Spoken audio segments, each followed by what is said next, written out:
Okay, so it's Cat Stanley Space Demon coming at you again. You know, I do a lot of videos about the band Kiss because I'm a big fan. I don't really think of this as being a Kiss channel per se, in spite of my moniker, Cat Stanley Space Demon. This channel was really supposed to run the gamut.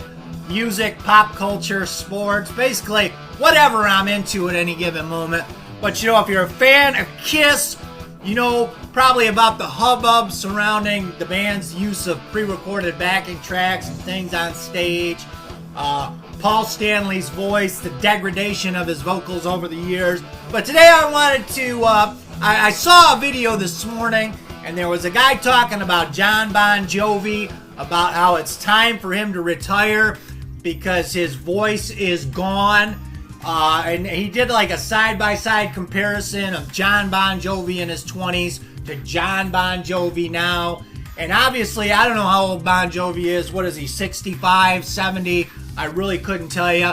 And this isn't a critique of the Bon Jovi music per se, whether you like the band or not. That's not the purpose of this video. I myself, personally, never been a big Bon Jovi fan, but that's not really what I want to talk about. This guy was doing a side-by-side comparison of John Bon Jovi in his 20s and John Bon Jovi now. And obviously, you know, he's not going to sound the same. But the clip he played was a recent clip. It was the band was doing Living on a Prayer. And this guy was just pointing out how bad John Bon Jovi's voice is now. I guess he's had some vocal issues. He's had vocal surgeries, things like that. Similar to like the Paul Stanley situation. And the clip that he played, I'll be honest with you, it was very hard to even hear John's lead vocal because it sounded like he had a lot of assistance.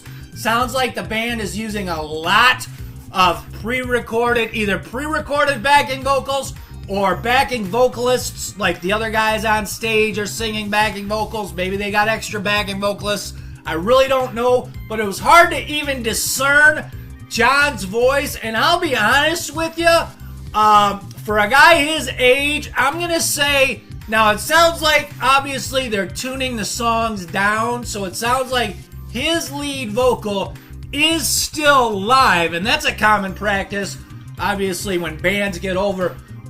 Even bands sometimes, when they record a song, if it's a pretty high register, even they'll tune down a half a step live. It's not uncommon. I know Phil Collins used to do that. I think with Genesis, they had a song called Throwing It All Away, and even on that tour, after the album came out, I think he did that song tuned down a half step. But they're tuning down, it sounds like, and John's obviously doesn't have the vocal range. I didn't think it sounded terrible, but the point is, you know, this guy was basically calling out Bon Jovi saying, hey, you need to retire, you're done. And you know, I used to be one of those kind of guys who was when it came to lip syncing and stuff like that, I would get very enraged. I did not like it at all. I'd be one of those guys who call those bands out, hey, they're lip syncing, these guys are lip syncing.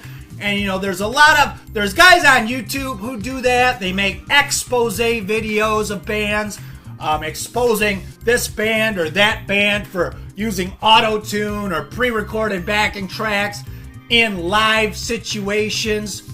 And I think there's one guy who even made a video exposing Taylor Swift, as if, you know, I think the surprising video would have been if Taylor Swift was actually singing live. And would have been the big breakthrough video, you know. But the thing is, and you know, Taylor Swift, I can acknowledge as someone who actually thinks she's got some catchy tunes, and I can acknowledge I think she's very talented, to be honest with you. I know she had her first big hit song. I think she wrote it. She was like 13.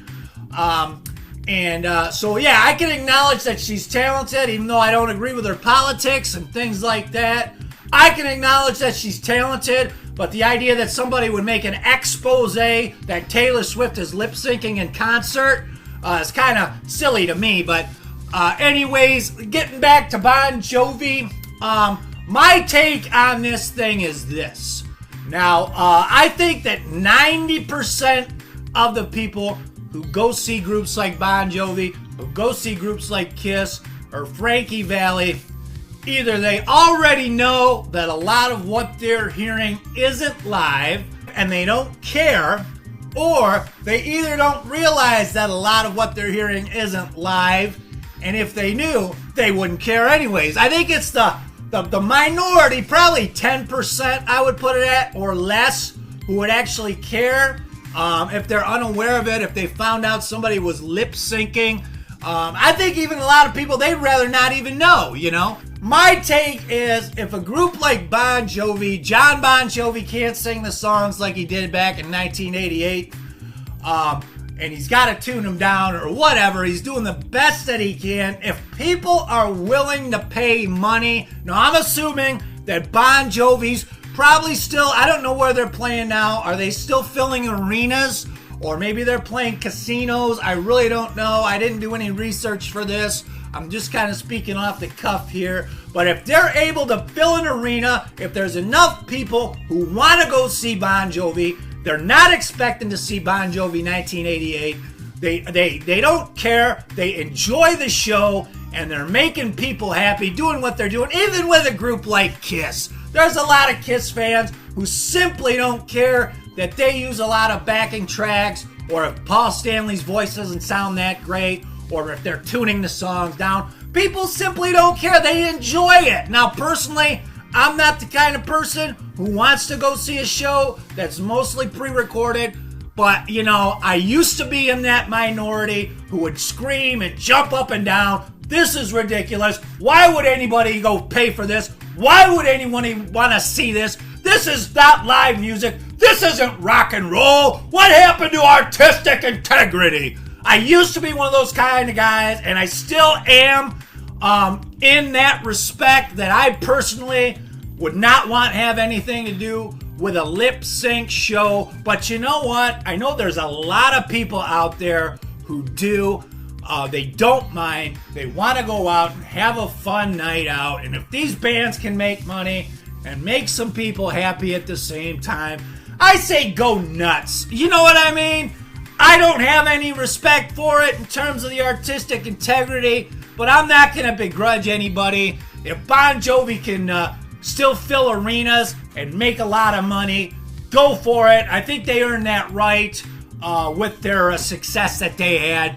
Whether you like the band or not, personally I think they suck, but I don't begrudge them being out on the road, making a living, making people happy, having a good time. I say go nuts, but I just wanted to comment on this when I saw the guy talking about bands that need to retire, Bon Jovi, and he was pointing out Bon Jovi as the specific one. And honestly, I didn't really think, all things considered, that he sounded that terrible. I mean, obviously, he's not really singing. It doesn't have a lot of range, and he had a lot of assistance.